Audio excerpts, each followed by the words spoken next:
before we begin, take a soft breath in and let it drift out slowly. This is not a story of prisons and dragons. This is the story of a girl in a grand tower who could leave any time she wanted, but chose to stay because sometimes the walls around us are not made of stone, but of memories and longing. So snuggle in, let the hush of night hold you.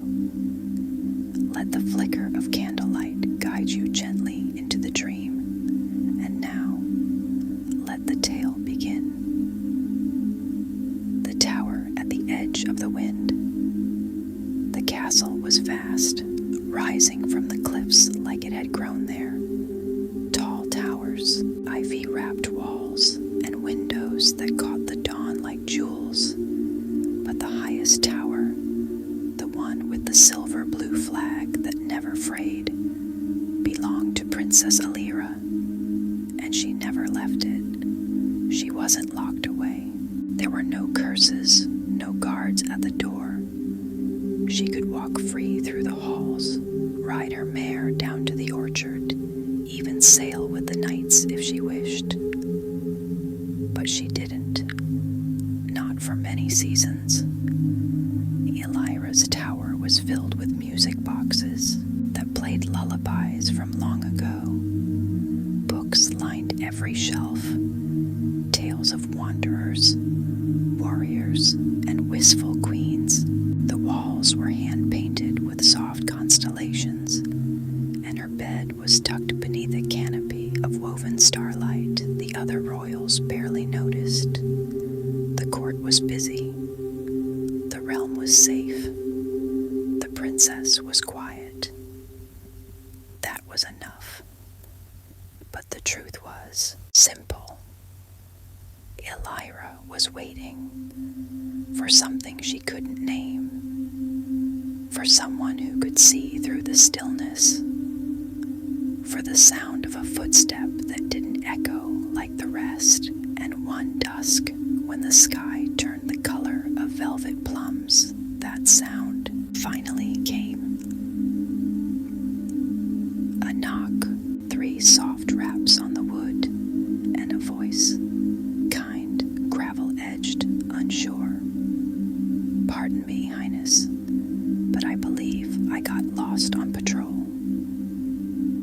Let's pause here. Breathe in through the nose and out through the mouth. Imagine yourself in that tower, warm, quiet, filled with soft books and sleepy stars. You're safe, you're curious, and the wind outside isn't cold. It's singing. What would you do if a knock came at your door? Hold that thought, and when you're ready, we'll turn the next page together. The night with muddy boots Elyra blinked. It had been so long since someone had knocked, not a servant with tea, or a scholar with scrolls, but someone unexpected. She stood just inside the door, her bare feet silent on the carpeted stone. The voice came again, gentle but rough around the edges. I didn't mean to intrude, truly. The stairs led me wrong, and, well, the castle's older than it looks. Elyra opened the door a crack. Outside stood a knight, but not one like the ones in her books.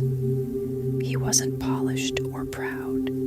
His armor was dented, his cloak slightly damp from the drizzle outside, and his boots were caked in mud. He scratched the back of his head. I thought this was the East Battlement. Clearly it's not. Elyra, despite herself, smiled. Just a little. No, it's a tower. My tower. Right, the knight said, so very much not a battlement. Sorry, I'll be off. But he didn't leave right away. Elyra hesitated. What's your name? The knight blinked. Name? Oh, yes. I'm Kale. First watch of the North Wall. asked. There was a pause, quiet but not uncomfortable. Then Elyra stepped back, just slightly. You can come in if you'd like, just for a moment. Cale looked surprised, but he nodded. If it's no trouble, Highness. He stepped in, careful not to track too much mud. His eyes widened. Books, candles, star-painted ceilings, music boxes ticking quietly in corners. This place is mine, Elyra said softly. Cale nodded. It's beautiful, quiet, peaceful. He looked at her. Isn't it lonely? Elyra didn't answer right away. Instead, she walked to the windowsill and touched the glass. Raindrops ran down like silver tears. Only sometimes. Tea and thunder. The storm rolled in fast that evening, sweeping over the hills like a tired sigh. From her tower, Elyra could see the clouds changing colors. Soft lavender turning charcoal. The sky stitched with trembling gold. She made tea, a blend of dried jasmine and meadowmint, poured into 2 delicate cups. When Cale knocked again, she was already waiting. Come in, she said, before he even spoke. He stepped in, cloak a little drier, boots a little cleaner, but he still looked as if he didn't quite believe he belonged here. He paused, noticing the teacups. You made 2. I was hoping you'd come back. They sat near the hearth, the fire flickering low, their shadows dancing on bookshelves and stone. At first, they spoke of nothing. The rain, the wind, the strange way the castle halls echoed when empty. But then, little by little, the words deepened. Cale spoke of his home, a fishing village far to the west, and how he never meant to be a knight. I followed a friend. He fell in battle.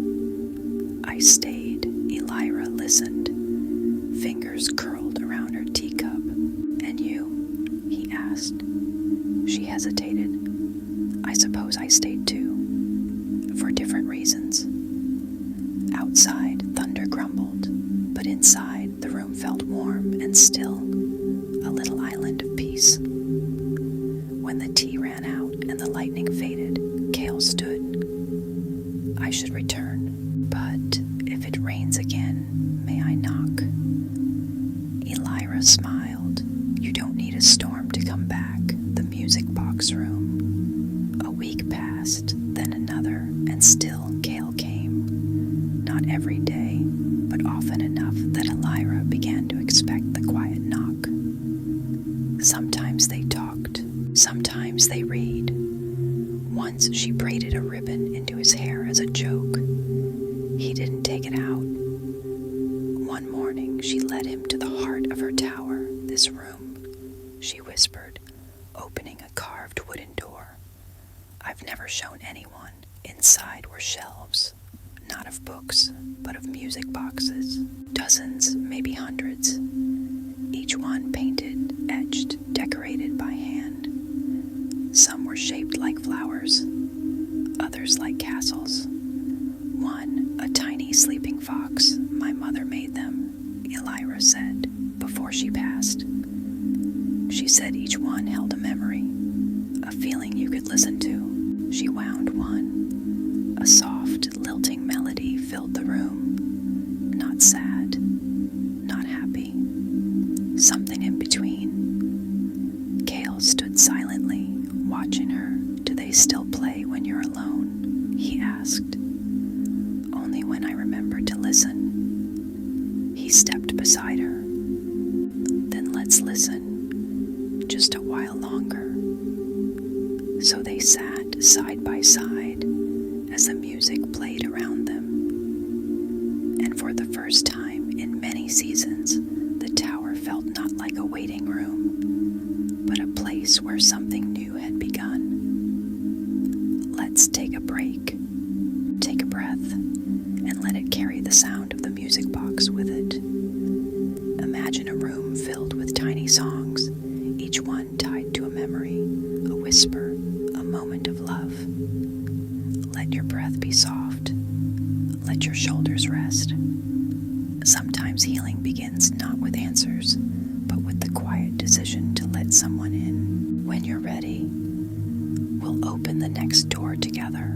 The map in the drawer. It was on a quiet afternoon as the rain whispered against the glass that Elyra opened a drawer she hadn't touched in years. She had been reaching for a quill, but her fingers found a rolled parchment instead. A map, drawn by her mother's hand, ink faded, parchment soft with age. It wasn't of the kingdom, not exactly. This map showed the castle itself, but not as it was, as it could be. Secret stairwells, hidden libraries, a garden said to bloom only under moonlight, and in the center, marked with a silver star, the heart room. Elyra stared, her breath slowed. She had forgotten this map, forgotten the dream they once shared.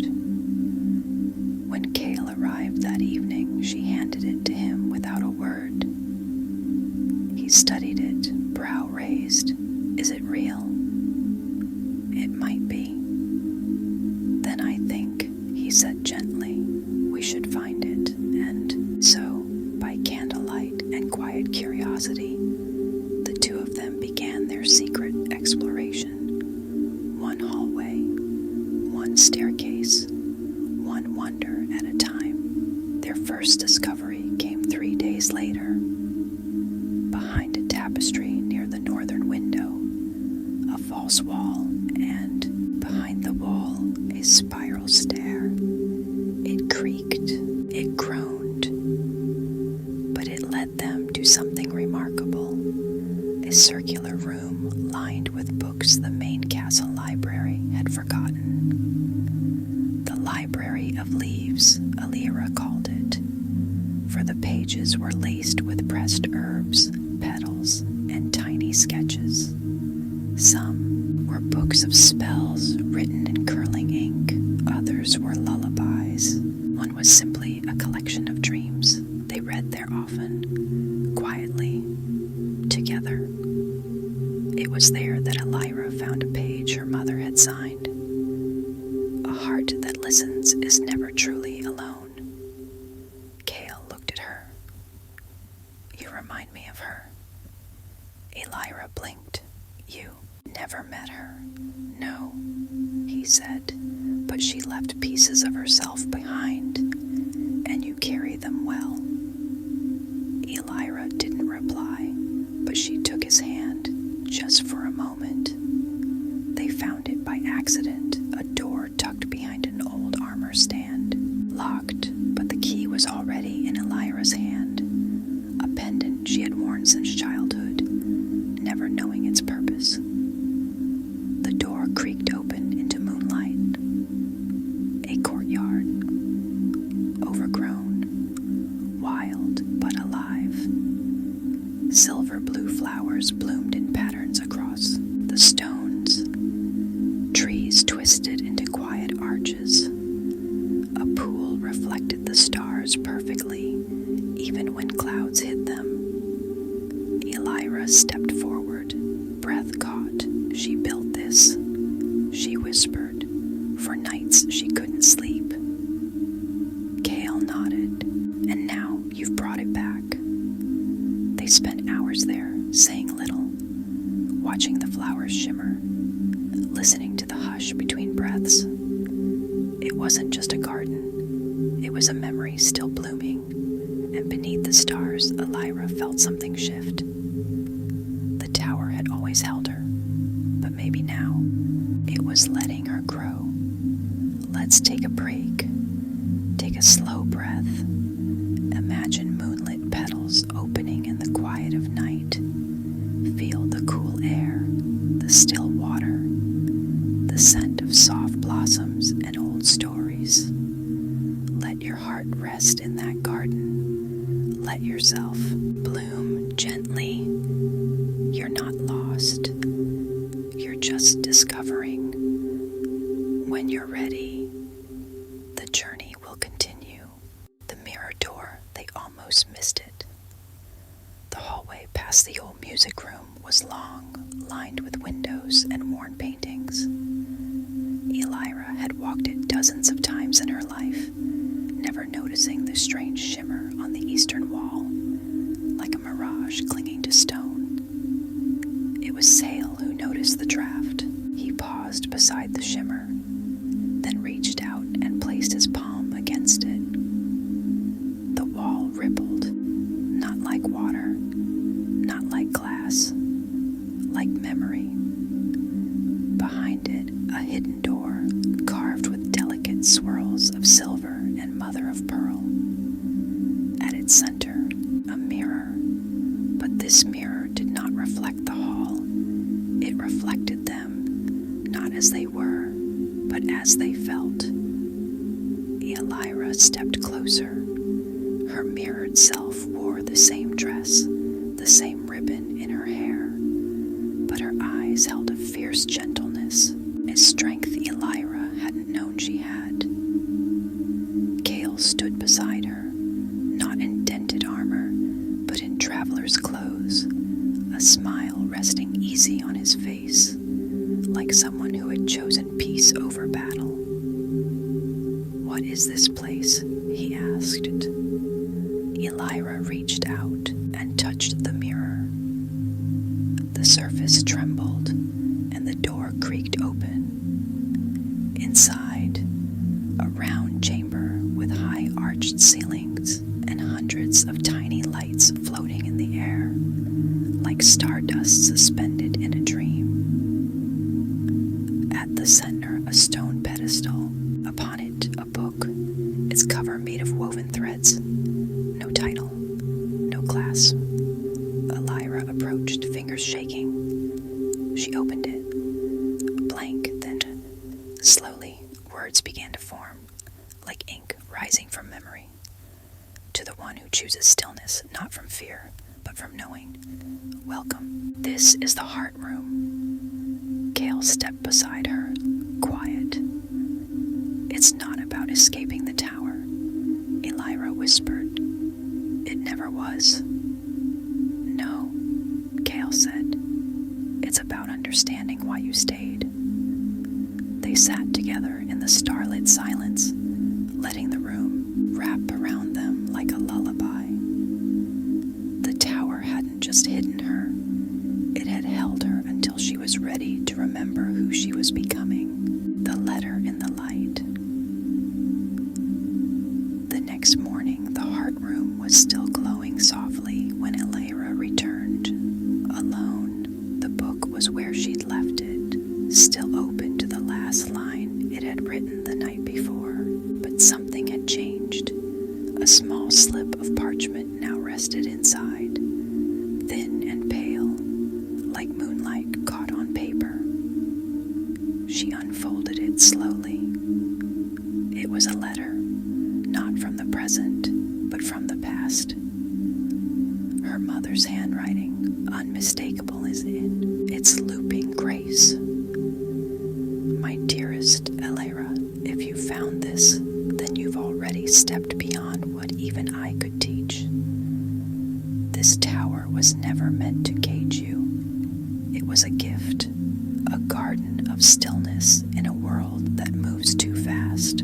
I hoped it would hold you, cradle you gently until your own heart told you it was time to rise. You are not lost. You are not late.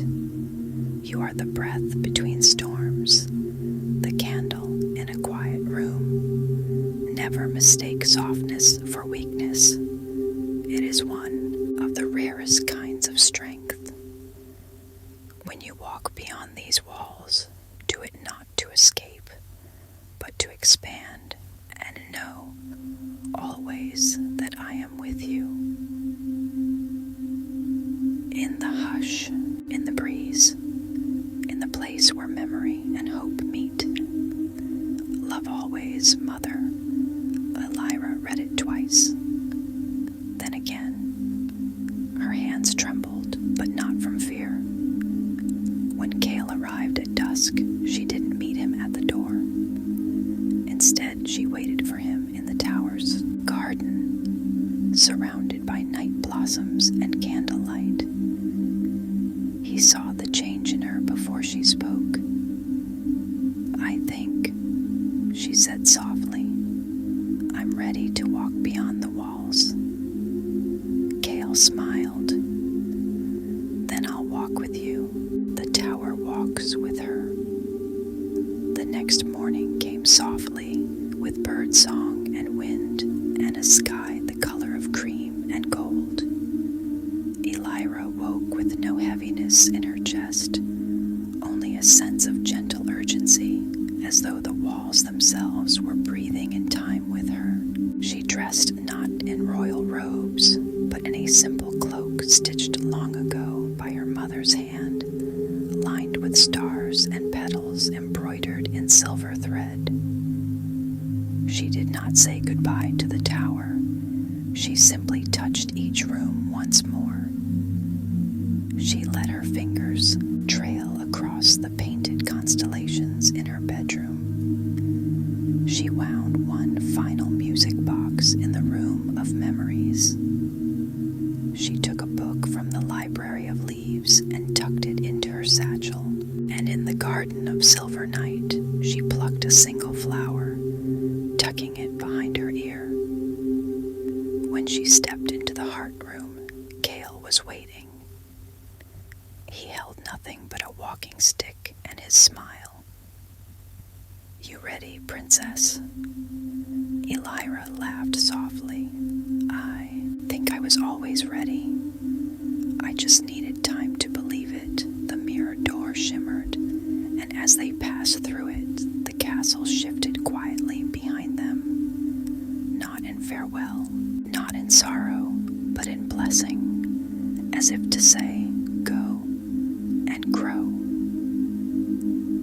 Together they walked down the spiral steps and through the western gate, into a world neither of them had ever really known. The grass felt new beneath their feet.